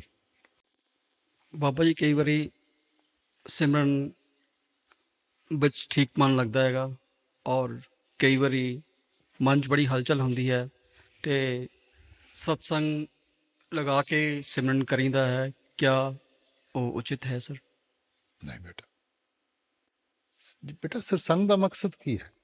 ਸਤਸੰਗ 'ਚ ਤਾਂ ਸਾਨੂੰ ਦੱਸਿਆ ਜਾਂਦਾ ਕਿ ਕੀ ਕਰਨਾ। ਹੁਣ ਬਾਰ-ਬਾਰ ਆਪਾਂ ਸਤਸੰਗ ਸੁਣੀ ਜਾਵਾਂਗੇ, ਕਰਾਂਗੇ ਨਹੀਂ ਤਾਂ ਫਾਇਦਾ ਕੀ ਹੋਇਆ? ਦਵਾਈ ਦਾ ਲੇਬਲ ਪੜ੍ਹਨ ਦਾ ਮਕਸਦ ਕੀ ਹੈ ਕਿ ਕਿਵੇਂ ਦਵਾਈ ਲੈਣੀ, ਮਗਰ ਜਿੰਨਾ ਚਿਰ ਦਵਾਈ ਲਾਉਂਗੇ ਨਹੀਂ, ਆਪਾਂ ਸਿਮਰਨ ਕਰਾਂਗੇ ਨਹੀਂ, ਤਾਂ ਮਕਸਦ ਫਾਇਦਾ ਤਾਂ ਨਹੀਂ ਨਾ ਹੋਣਾ। ਸੋ ਇਸ ਕਰਕੇ ਬੇਟਾ ਸਿਮਰਨ ਦੇ ਵਕਤ ਸਿਮਰਨ ਕਰੋ, ਧਿਆਨ ਸਿਮਰਨ ਤੇ ਰੱਖੋ ਬਸ। बाबा जी बल बख्शियो कि सिमरन और ध्यान लगाया जा सके। बाबा जी राधा स्वामी जी, बाबा जी बहुत शुक्र है, बहुत सोहना सत्संगी परिवार दिता बाबा जी। बस मेरा एक ही सवाल है सर, पहला सवाल है बाबा जी कि ਕਰਮ ਕੀ ਹੈ, ਕਿ ਜੋ ਅਸੀਂ ਜ਼ਿੰਦਗੀ ਦੇ ਵਿੱਚ ਕਰਦੇ ਹਾਂ, ਅਸੀਂ ਕਿਸੇ ਦੀ ਮਦਦ ਕਰਦੇ ਹਾਂ ਜਾਂ ਕੋਈ ਸਾਡੀ ਮਦਦ ਕਰ ਦਿੰਦਾ ਹੈ, ਤਾਂ ਕੀ ਇਹ ਸਾਡੇ ਪੁਰਾਣੇ ਕਰਮਾਂ ਦਾ ਹਿਸਾਬ ਕਿਤਾਬ ਪੂਰਾ ਹੋ ਰਿਹਾ, ਜਾਂ ਅਸੀਂ ਅੱਗੇ ਵਾਸਤੇ ਆਪਣੇ ਕਰਮ ਬਣਾਉਣੇ, ਤੇ ਸਾਨੂੰ ਕੀ ਕਰਨਾ ਚਾਹੀਦਾ? ਸਾਨੂੰ ਨਹੀਂ ਪਤਾ, ਸਾਡੀ ਇਹੋ ਜਿਹੀ ਅਵਸਥਾ ਨਹੀਂ ਕਿ ਸਾਨੂੰ ਪੁਰਾਣੇ ਕਰਮਾਂ ਦਾ ਪਤਾ ਹੋਵੇ। ਸੋ ਇਸ ਕਰਕੇ ਸਾਡੀ ਸੋਚ ਤਾਂ ਇਹੀ ਰਹਿਣੀ ਚਾਹੀਦੀ ਹੈ ਕਿ ਜੋ ਵੀ ਕਰਾਂਗੇ ਨਵਾਂ ਕਰਮ ਹੈ, ਠੀਕ ਹੈ ਨਾ। ਸੋ ਤੁਹਾਡੀ ਕਰਨੀ ਤੁਹਾਡੇ ਕਰਮ ਬਣਦੇ ਆ, ਭਾਵੇਂ ਚੰਗੀ ਹੋਵੇ ਮਾੜੀ ਹੋਵੇ, ਕਰਮ ਬਣ ਗਏ। ਅੰਗਰੇਜ਼ੀ 'ਚ ਕਹਿੰਦੇ ਐਕਸ਼ਨ ਐਂਡ ਰਿਐਕਸ਼ਨ। ਹਰੇਕ ਐਕਸ਼ਨ ਦਾ ਇੱਕ ਰਿਐਕਸ਼ਨ ਹੋਊਗਾ, ਉਹ ਰਿਐਕਸ਼ਨ ਤੁਹਾਡਾ ਕਰਮ ਹੈ। ਤੁਸੀਂ ਹਰ ਵਕਤ ਇਹ ਸੋਚ ਕੇ ਚੱਲੋ ਕਿ ਮੈਂ ਗਲਤ ਨਹੀਂ ਕਰਨਾ, ਸਹੀ ਕਰਾਂਗੇ ਚੰਗੇ ਕਰਮ ਬਣਨਗੇ, ਬੋਝ ਹਲਕਾ ਹੋਊਗਾ। ਗਲਤ ਰਸਤੇ ਨੂੰ ਅਪਣਾਵਾਂਗੇ, ਬੋਝ ਵਧੂਗਾ, ਉਹਦੇ ਨੀਚੇ ਦਬ ਕੇ ਰਹਿ ਜਾਵਾਂਗੇ। ਕਈ ਵਾਰੀ ਬਾਬਾ ਜੀ ਇੱਦਾਂ ਹੁੰਦਾ ਕਿ ਅਸੀਂ ਕਿਸੇ ਦੀ ਮਦਦ ਕਰਦੇ ਹਾਂ, ਚਾਹੇ ਸਾਡੇ ਭੈਣ ਭਰਾ ਹੈ, ਕੋਈ ਰਿਸ਼ਤੇਦਾਰ ਹੈ ਜਾਂ ਪੇਰੈਂਟਸ ਹੈ, ਅਸੀਂ ਉਹਨਾਂ ਦੀ ਸੇਵਾ ਕਰਦੇ ਹਾਂ। ਜਦੋਂ ਅਸੀਂ ਸੇਵਾ ਕਰਦੇ ਨਾ, ਜਿਹਦੀ ਅਸੀਂ ਮਦਦ ਕਰਦੇ ਨਾ, ਉਹਦੇ ਨਾਲ ਹੀ ਸਾਡੀ ਜਿੱਦਾਂ ਦੂਰੀ ਬਣਨ ਲੱਗ ਜਾਂਦੀ ਹੈ। ਬਾਬਾ ਜੀ ਇਹ ਕੀ ਸਾਡੇ ਕਰਮਾਂ 'ਚ ਸੇਵਾ ਨਹੀਂ ਹੈ? ਆਪਾਂ ਨਹੀਂ ਸੋਚਣਾ ਬੇਟਾ, ਤੁਸੀਂ ਸਾਰਿਆਂ ਦਾ ਭਲਾ ਕਰੋ, ਨਤੀਜਾ ਨਹੀਂ ਦੇਖਣਾ। ਇਹਦਾ ਨਤੀਜਾ ਦੇਖਣ ਸ਼ੁਰੂ ਕਰਤਾ ਕਿ ਜੇ ਮੈਂ ਉਹਦੇ ਵਾਸਤੇ ਕਰ ਰਿਹਾ ਤਾਂ ਉਹਨੂੰ ਸਰਾਹਣਾ ਚਾਹੀਦਾ, ਮੈਨੂੰ ਥੈਂਕ ਯੂ ਕਰਨਾ ਚਾਹੀਦਾ, ਫਿਰ ਖਤਮ ਹੋ ਗਿਆ ਕੰਮ। ਮਹਾਰਾਜ ਜੀ ਕਿਆ ਕਰਦੇ ਸੀ, ਇੱਕ ਹੱਥ ਦਿੰਦਾ, ਦੂਜੇ ਨੂੰ ਪਤਾ ਨਹੀਂ ਹੋਣਾ ਚਾਹੀਦਾ।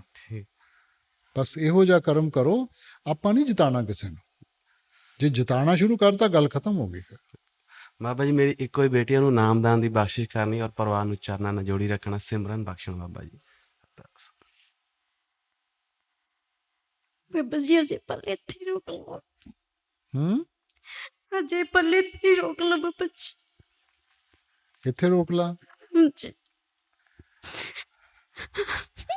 ਬੇਟਾ ਮਨ ਦੀ ਗੱਲ ਆ ਜਾਂਦੀ ਹੈ ਕਿ ਮੇਰਾ ਮਨ ਇਹ ਚਾਹੁੰਦਾ ਹੈ। ਮਨ ਤੋਂ ਆਪਾਂ ਛੁਟਕਾਰਾ ਹਾਸਲ ਕਰਨਾ, ਆਪਾਂ ਮਨ ਦੇ ਅਧੀਨ ਹੋ ਰਹੇ ਹਾਂ, ਆਪਾਂ ਤਾਂ ਉਹਦੇ ਭਾਣੇ 'ਚ ਰਹਿਣਾ। ਉਹ ਬਿਹਤਰ ਜਾਣਦਾ ਸਾਡੇ ਵਾਸਤੇ ਕੀ ਚੰਗਾ ਹੈ। ਜਿੱਥੇ ਵੀ ਰੱਖਿਆ ਹੈ ਕਿਸੇ ਨਾ ਕਿਸੇ ਕਾਰਨ ਰੱਖਿਆ ਬੇਟਾ, ਉਹਦੀ ਕਦਰ ਕਰੀਏ, ਬਜਾਏ ਇਹਦੇ ਕਿ ਆਪਾਂ ਮਨ ਦੇ ਪਿੱਛੇ ਲੱਗ ਕੇ ਸੋਚੀਏ ਕਿ ਨਹੀਂ ਐ ਹੋਣਾ ਚਾਹੀਦਾ ਜਾਂ ਐ ਹੋਣਾ ਚਾਹੀਦਾ। ਸਾਨੂੰ ਨਹੀਂ ਪਤਾ ਕੀ ਚੰਗਾ ਕੀ ਮਾੜਾ, ਉਹਨੂੰ ਪਤਾ ਹੈ। ਸੋ ਆਪਾਂ ਉਹਦੇ ਭਾਣੇ 'ਚ ਰਵਾਂਗੇ, ਹਰੇਕ ਚੀਜ਼ ਵਿੱਚੋਂ ਖੁਸ਼ੀ ਮਿਲੂਗੀ। ਆਪਣੀ ਮਨਮਰਜ਼ੀ ਕਰਾਂਗੇ, ਸਾਡੇ ਤੋਂ ਬੋਝ ਨਹੀਂ ਚੁੱਕਿਆ ਜਾਣਾ ਬੇਟਾ। ਬਾਬਾ ਜੀ ਤੁਸੀਂ ਕਹਿੰਦੇ ਹੋ ਪ੍ਰੇਮ ਪਰਮਾਤਮਾ ਦਿੰਦਾ ਹੈ, ਬਾਬਾ ਜੀ ਜੋ ਪ੍ਰੇਮ ਬਖਸ਼ਦੇ ਹੋ। ਬੇਟਾ ਇਹ ਵੀ ਸਮਝਾਉਣ ਦੀਆਂ ਗੱਲਾਂ ਹੁੰਦੀਆਂ, ਪ੍ਰੇਮ ਕੋਈ ਕਿਸੇ ਨੂੰ ਦੇ ਨਹੀਂ ਸਕਦਾ। ਬਾਬਾ ਜੀ ਪ੍ਰੇਮ ਬਖਸ਼ਦੇ ਹੋ। ਨਹੀਂ, ਮੇਰੀ ਸਮਝੋ ਗੱਲ ਨੂੰ। ਹੁਣ ਜਿਵੇਂ ਘਰ 'ਚ ਬੱਚੇ ਹੈ, ਆਪਾਂ ਐਂ ਤਾਂ ਨਹੀਂ ਕਹਿੰਦੇ ਕਿ ਹੁਣ ਬੱਚੇ ਵੱਡੇ ਹੋਣ ਲੱਗ ਪਏ ਤਾਂ ਉਹਨਾਂ ਨੂੰ ਬਿਠਾ ਕੇ ਆਪਾਂ ਸਮਝਾਈਏ ਕਿ ਪ੍ਰੇਮ ਕੀ ਹੁੰਦਾ ਹੈ। ਉਹ ਤਾਂ ਅੰਦਰੋਂ ਉਹਨਾਂ ਦੇ ਜਾਗਰਤ ਹੁੰਦੇ ਆ। ਜਿਵੇਂ ਜਿਵੇਂ ਰਿਸ਼ਤਾ ਜੁੜਦਾ ਹੈਗਾ, ਅੰਦਰੋਂ ਪ੍ਰੇਮ ਜਾਗਰਤ ਹੁੰਦਾ ਹੈ ਨਾ। ਉਸੇ ਤਰ੍ਹਾਂ ਬੇਟਾ ਵੱਡੇ ਮਹਾਰਾਜ ਜੀ ਨੂੰ ਡਾਕਟਰ ਜੌਨਸਨ ਸੀਗੇ ਇੱਥੇ ਅੰਗਰੇਜ਼, ਤਾਂ ਉਹਨਾਂ ਨੇ ਪੁੱਛਿਆ ਵੱਡੇ ਮਹਾਰਾਜ ਜੀ ਤੋਂ ਸਵਾਲ ਕਿ ਪਰਮਾਰਥ ਵਿੱਚ ਸਭ ਤੋਂ ਜ਼ਰੂਰੀ ਕੀ ਚੀਜ਼ ਹੈ। ਉਹਨਾਂ ਨੇ ਕਿਹਾ ਪ੍ਰੇਮ। ਤਾਂ ਉਹਨਾਂ ਨੇ ਕਿਹਾ ਕਿੱਥੋਂ ਮਿਲੂਗਾ? ਉਹਨਾਂ ਨੇ ਕਿਹਾ ਮੈਂ ਦਿੰਦਾ। ਸੋਹਣੇ ਕਿਹਾ ਮੈਨੂੰ ਵੀ ਦੇ ਦਿਓ। ਉਹਨਾਂ ਨੇ ਸਮਝਾਇਆ ਕਿ ਬੇਟਾ ਦੇਖੋ, ਜਿਵੇਂ ਤੁਸੀਂ ਬਾਹਰ ਜਾ ਕੇ ਕੰਮਕਾਜ ਕਰਦੇ ਹੋ ਨਾ, ਉਹਦੇ ਇਵਜ਼ ਵਿੱਚ ਤਨਖਾਹ ਮਿਲਦੀ ਹੈ। ਤੁਸੀਂ ਜਦੋਂ ਮੇਰਾ ਕੰਮ ਕਰੋਗੇ, ਭਜਨ ਸਿਮਰਨ ਕਰੋਗੇ, ਉਹਦੇ ਇਵਜ਼ ਵਿੱਚ ਤੁਹਾਨੂੰ ਪ੍ਰੇਮ ਔਰ ਪਿਆਰ ਦੀ ਭਾਵਨਾ ਮਿਲੂਗੀ। ਸੋ ਜਿੰਨਾ ਕਰਾਂਗੇ ਓਨਾ ਪ੍ਰੇਮ ਹੋਰ ਹੋਊਗਾ, ਜਿੰਨਾ ਪ੍ਰੇਮ ਹੋਊਗਾ ਓਨਾ ਭਜਨ ਸਿਮਰਨ ਹੋਰ ਕਰਾਂਗੇ। ਆਪਾਂ ਉਸ ਦਾਇਰੇ 'ਚ ਆਉਣਾ ਹੈ। ਬਾਬਾ ਜੀ ਭਜਨ ਸਿਮਰਨ ਨਹੀਂ ਕਰੇ ਬੇਟਾ ਫਿਰ ਕਿਵੇਂ? ਹੁਣ ਦੇਣ ਦਾ ਵੀ ਜ਼ਰੀਆ, ਲੈਣ ਦਾ ਵੀ ਜ਼ਰੀਆ। ਜੇ ਆਪਾਂ ਬੈਠਣਾ ਹੀ ਨਹੀਂਗਾ ਤਾਂ ਫਿਰ ਕੀ ਪ੍ਰੇਮ, ਤਾਂ ਕੀ ਸਾਡੀ ਭਾਵਨਾ ਬੇਟਾ? ਜਿਹਨੂੰ ਇਨਸਾਨ ਪਿਆਰ ਕਰਦਾ ਹੈ ਉਹਦੇ ਵਾਸਤੇ ਤਾਂ ਅਸੀਂ ਕਹਿੰਦੇ ਸਾਰਾ ਕੁਝ ਕਰਨ ਨੂੰ ਤਿਆਰ ਹੈ। ਮਾਂ ਬੱਚੇ ਨੂੰ ਪਿਆਰ ਕਰਦੀ ਹੈ, ਉਹ ਬੱਚੇ ਵਾਸਤੇ ਸਾਰਾ ਕੁਝ ਕਰਨ ਨੂੰ ਤਿਆਰ ਹੈ। ਅਸੀਂ 24 ਘੰਟਿਆਂ 'ਚੋਂ 2-3 ਘੰਟੇ ਵੀ ਨਹੀਂ ਕੱਢ ਸਕਦੇ, ਫਿਰ ਲਾਹਨਤ ਹੈ ਸਾਡੇ ਪਿਆਰ ਤੇ ਬੇਟਾ। ਬਾਬਾ ਜੀ ਸੁਰਤ ਸ਼ਬਦ ਸੰਗ ਜੋੜੋ। ਇਹ ਤਾਂ ਕਰਨਾ ਪਊ ਬੇਟਾ। ਤੁਸੀਂ ਨਾ ਦੇਖੋ, ਆਪਾਂ ਨਾ ਮੰਗਣ ਦੀ ਆਦਤ ਪਾ ਲਈ ਸਾਰਿਆਂ ਨੇ। ਬਖਸ਼ਿਸ਼ ਕਰੋ ਜੀ, ਮਾਫੀ ਦਿਓ ਜੀ, ਪ੍ਰੇਮ ਦਿਓ ਜੀ, ਆਹ ਕਰੋ ਜੀ, ਉਹ ਕਰੋ ਜੀ। ਉਹਨੇ ਸਾਰਾ ਕੁਝ ਦਿੱਤਾ। ਆਪਾਂ ਮੰਗਤੇ ਨਹੀਂ ਬਣਨਾ, ਆਪਾਂ ਆਪਣੇ ਪੈਰਾਂ ਦੇ ਉੱਤੇ ਖੜੇ ਹੋ ਕੇ ਖੁਦ ਮੁਖਤਿਆਰ ਬਣਨਾ।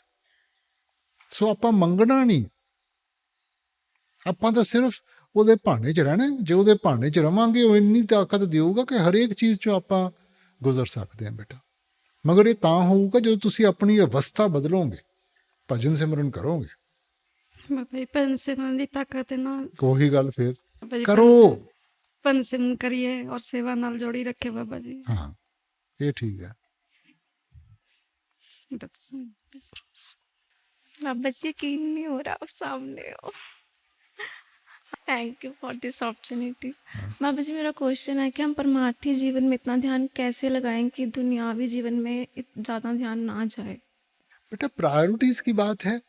जिस चीज़ को इंसान ज़रूरी समझता है, अब जैसे माँ बाप हैं, हम माँ बाप को अपनी ज़िंदगी में बहुत अहम दर्जा देते हैं, तो कभी हम भूल सकते हैं उनको? हम जहाँ मर्जी जाए उनका ख्याल साथ में रहता है कि नहीं रहता? तो हम परमात्मा को कैसे भूल सकते हैं बेटा?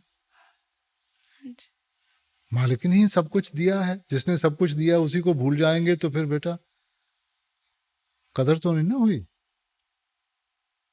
बाबा जी सेकंड क्वेश्चन है कि डिस्ट्रैक्शन से कैसे बचें, किसी भी टाइप की, जैसे फोन वगैरह कुछ भी? बेटा हर एक चीज़ की एक उम्र होती है, ठीक है ना?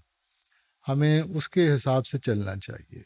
अब डिस्ट्रैक्शंस की बात है, थोड़ी देर के लिए मैंने मज़ा कर लिया और आगे जाके गिल्टी फीलिंग हो गई तो मुझे सियाना कौन कहेगा बेटा? सो थोड़ा सा एहतियात बरतें, संभल के चलें। बोझ तो हमें उठाना पड़ेगा, कोई और तो नहीं उठाएगा बेटा। हाँ जी।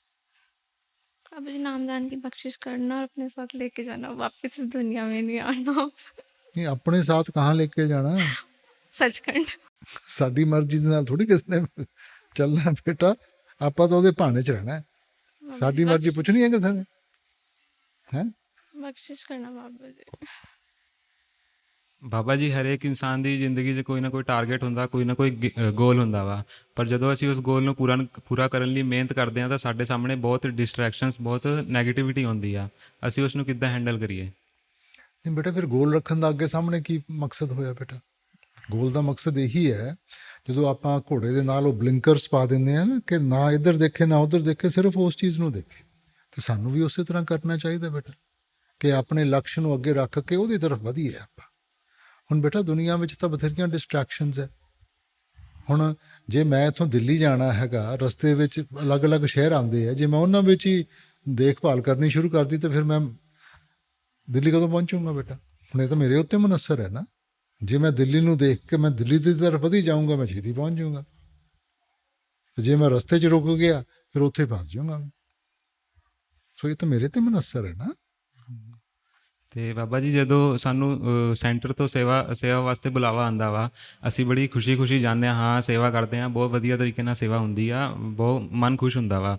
ਪਰ ਜਦੋਂ 1 ਹਫ਼ਤੇ 2 ਹਫ਼ਤੇ ਬਾਅਦ ਦੁਬਾਰਾ ਸਾਨੂੰ ਬੁਲਾਵਾ ਆਉਂਦਾ ਵਾ ਤਾਂ ਉਹੀ ਮਨ ਸਾਡਾ ਜਾਣ ਨੂੰ ਨਹੀਂ ਕਰਦਾ ਕਿ ਅਸੀਂ ਕਹਿੰਦੇ ਕਿ ਇਸ ਵਾਰ ਰਹਿਣ ਦਿੰਦੇ, ਅਗਲੀ ਵਾਰ ਦੇਖਦੇ ਹਾਂ। ਬਾਬਾ ਜੀ ਇੱਦਾਂ ਕਿਉਂ ਹੁੰਦਾ? ਨਹੀਂ ਬੇਟਾ, ਰੋਜ਼ ਤਾਂ ਸੂਰਜ ਨਹੀਂ ਨਿਕਲਦਾ, ਕਦੇ ਬੱਦਲ ਹੁੰਦੇ ਆ। ਸੋ ਹਰ ਵਾਰੀ ਤਾਂ ਨਹੀਂ ਮਨ ਉਹੋ ਜਿਹਾ ਹੁੰਦਾ ਕਿ ਜੀ ਮੈਂ ਸੇਵਾ ਕਰਾਂ ਜਾਂ ਆਹ ਕਰਾਂ। ਕਈ ਵਾਰੀ ਚੰਗਾ ਲੱਗਦਾ ਹੈ, ਕਈ ਵਾਰੀ ਦੁਨਿਆਵੀ ਜ਼ਿੰਮੇਵਾਰੀਆਂ ਇਹੋ ਜਿਹੀਆਂ ਕਿ ਮਨ ਕਰਦਾ ਕਿ ਪਹਿਲਾਂ ਮੈਂ ਆਹ ਪੂਰਾ ਕਰ ਲਾਂ। ਬੇਟਾ ਖੁਸ਼ੀ ਨਾਲ ਕਰੋ, ਜੋ ਵੀ ਕਰਨਾ ਖੁਸ਼ੀ ਨਾਲ ਕਰੋ ਬੇਟਾ। ਤੇ ਬਾਬਾ ਜੀ ਦਇਆ ਮੇਰ ਬਣਾਏ ਰੱਖਿਓ। हाँ, बोझ समझ के नहीं करना, खुशी ना। समझ। बाबा जी हमेशा सुनते हैं कि मालिक की रजा के बिना एक पत्ता भी नहीं हिलता, तब भी हमारे से गलत और सही कर्म हो जाते हैं। तो ये इसके पीछे क्या रीज़न है, ऐसा क्यों होता है? हम तो जैसे आप सिखाते हो हम वही चलते हैं कि सेवा सही करते हैं, एक अच्छा इंसान बनते हैं, बट फिर भी लाइफ में कुछ ऐसे उतार चढ़ाव आते हैं कि हम वो चीज़ कर बैठते हैं बट हम करना नहीं चाहते। तो इसके पीछे क्या रीज़न है? बेटा ऐसी बात नहीं है। जो आपकी किस्मत है ना वो एक मुकाम पे लाके खड़ा कर देगी। अब आपके सामने 2 रास्ते हैं, जितनी आसानी से आप एक चुन सकते हो उतनी आसानी से दूसरा चुन सकते हो बेटा। सही चुनोगे कर्म खत्म हो जाएगा, गलत चुनोगे कर्मों का नया सिलसिला शुरू हो जाएगा बेटा। सो हम तो अपनी चाहत के ऊपर चलते हैं ना, तो अगर चाहत हमारी है तो फिर बोझ भी हमारा है। अगर उसके हुक्म में रहेंगे, उसकी रजा में रहेंगे, फिर उसकी जिम्मेवारी है बेटा। बाबा जी मेरा दूसरा सवाल ये है कि आपने मुझे आज जहाँ रखा, हर चीज़ बहुत स्ट्रीमलाइन है, हर चीज़ बहुत सही चल रही है। आप जैसे कहते हो हमेशा एक अच्छा इंसान, हर चीज़ कर रहे हैं, बट बाबा जी जब भजन सिमरन में बैठते कोई टेंशन नहीं, कुछ नहीं है कि 84 के ये सब जूनों से बाहर जाना है, हर चीज़ से बाहर जाना है, दिमाग में हर चीज़ पता है। बट जब भजन सिमरन करते हैं तो वो चीज़ वहाँ नहीं, मतलब टिकाव नहीं आता, वो स्टेबिलिटी नहीं आती। ऐसा क्यों? बेटा मन को हमने आदत डाली हुई है, मन आदत से मजबूर है। जैसी आपने आदत डाली हुई है मन ने तो वैसे ही चलना है। अब परमार्थ में आकर हमें पता चल गया कि ये जो पुरानी चीज़ें हैं इनसे हमने हटना है और परमार्थ के साथ जुड़ना है। अब जब तक वो सही आदत नहीं डालोगे तो मन तो पुरानी आदतों के साथ जुड़ा हुआ है ना। तो भजन सिमरन करेंगे, अंदर टकाव मिलेगा, अंदर से रस आएगा, तब ये दुनिया के रस फीके पड़ेंगे, तब मन काबू में आएगा। आप जबरदस्ती नहीं कर सकते, जबरदस्ती करोगे तो मन रिएक्ट करेगा। सो हमने उस चीज पे ध्यान देना है कि हमने क्या करना है, उसको करेंगे, रस आएगा, अपने आप ये चीजें पीछे हटनी शुरू हो जाएगी। दया महर करना बाबा जी। ਬਾਬਾ ਜੀ ਮੇਰਾ ਇਹ ਕੁਐਸਚਨ ਹੈ ਹਾਂ। ਬਾਬਾ ਜੀ ਮੇਰਾ ਇਹ ਕੁਐਸਚਨ ਹੈ ਕਿ ਜਿਵੇਂ ਜਿਸ ਨੂੰ ਅਜੇ ਨਾਮਦਾਨ ਨਹੀਂ ਮਿਲਿਆ, ਏਜ ਘੱਟ ਹੈ, ਤੇ ਉਹ ਕੀ ਕਰਨ? बेटा पहला तो चंगे इंसान बने, ठीक है, और माँ बाप की सेवा करें। ਆਪਾਂ बेटा जल्दबाजी करते हैं, जिन्ना चिर नींह नहीं बनाई ਤਾਂ ਅੱਗੇ ਕਿਵੇਂ ਵਧਾਂਗੇ बेटा, ठीक है ना। ਪਹਿਲਾਂ ਨੀਂਹ ਬਣਾਈਏ, ਜੇ ਨੀਂਹ ਸਾਡੀ ਚੰਗੀ ਹੈ ਨਾ ਤਾਂ ਜਿੰਨੀ ਮਰਜ਼ੀ ਵੱਡੀ ਇਮਾਰਤ ਬਣਾ ਲਈਏ। ਸੋ ਮਾਂ ਬਾਪ ਦਾ ਧਿਆਨ ਰੱਖੋ बेटा, ਹੁਕਮ ਵਿੱਚ ਰਹੋ ਔਰ ਚੰਗੇ ਇਨਸਾਨ ਬਣੋ। ਬਾਬਾ ਜੀ ਮੇਰਾ ਸੈਕੰਡ ਕੁਐਸਚਨ ਇਹ ਹੈ ਕਿ ਜਿੱਦਾਂ ਆਪਾਂ ਕੋਈ ਪੈਟ ਰੱਖਦੇ ਆ ਉਹਨਾਂ ਸਾਡੇ ਕਰਮ ਘੱਟ ਹੁੰਦੇ ਆ? ਹੈ ਕਰਮ ਕੱਟਦੇ ਆ? ਨਹੀਂ ਕਿਉਂ? ਬਣਦੇ, ਸੌਰੀ ਬਣਦੇ। ਅੱਛਾ ਹਾਂ, ਨਹੀਂ ਇਹੋ ਜਿਹੀ ਕੋਈ ਗੱਲ ਨਹੀਂ बेटा, ਰੱਖੋ, ਬੜੀ ਖੁਸ਼ੀ ਨਾਲ ਰੱਖੋ, ਮਗਰ ਆਪਾਂ ਵੈਜੀਟੇਰੀਅਨ ਫੂਡ ਦੇਣਾ, ਨਾਨ ਵੈਜੀਟੇਰੀਅਨ। ਹਾਂਜੀ ਹਾਂਜੀ। ਹਾਂ ਨਹੀਂ, ਇਹ ਤਾਂ ਤੁਹਾਡੀ ਖੁਸ਼ੀ ਹੈ बेटा। ਮਗਰ ਇੱਕ ਚੀਜ਼ ਜ਼ਰੂਰ ਹੈਗੀ ਹੈ ਕਿ ਇਨਸਾਨ ਪਹਿਲਾਂ ਆਪਣੇ ਮਾਂ-ਬਾਪ ਨੂੰ ਹੀ ਸੰਭਾਲ ਲੇ। ਜਿੰਨਾ ਧਿਆਨ ਆਪਾਂ ਪੈਟਸ ਨੂੰ ਦਿੰਦੇ ਆ ਉਹਨਾਂ ਮਾਂ-ਬਾਪ ਨੂੰ ਹੀ ਦੇ ਲਈਏ बेटा।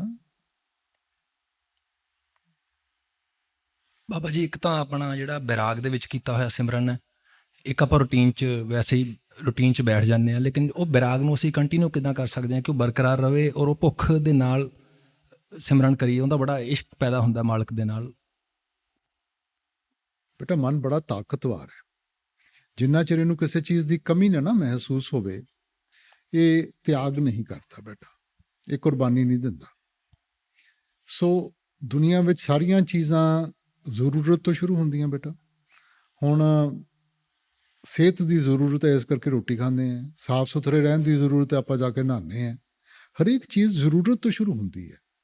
ਸੋ ਜਦੋਂ ਸਾਨੂੰ ਮਾਲਿਕ ਦੀ ਜ਼ਰੂਰਤ ਦਾ ਅਹਿਸਾਸ ਹੋਊਗਾ, ਆਪਣੀ ਲੋੜ ਨੂੰ ਕਰਾਂਗੇ ਬੇਟਾ। ਇਸ ਵਕਤ ਅਸੀਂ ਸੋਚਦੇ ਹਾਂ ਕਿ ਅਸੀਂ ਖੁਦ ਆਪਾਂ ਸਾਰਾ ਕੁਝ ਕਰ ਲਾਂਗੇ। ਸਾਨੂੰ ਹਲੇ ਅਹਿਸਾਸ ਨਹੀਂ ਹੋਇਆ ਕਿ ਇਨਸਾਨ ਤਾਂ ਬੜਾ ਕਮਜ਼ੋਰ ਹੈ, ਇਸ ਤੋਂ ਨਹੀਂ ਨਿਭਣਾ ਕੁਛ ਵੀ।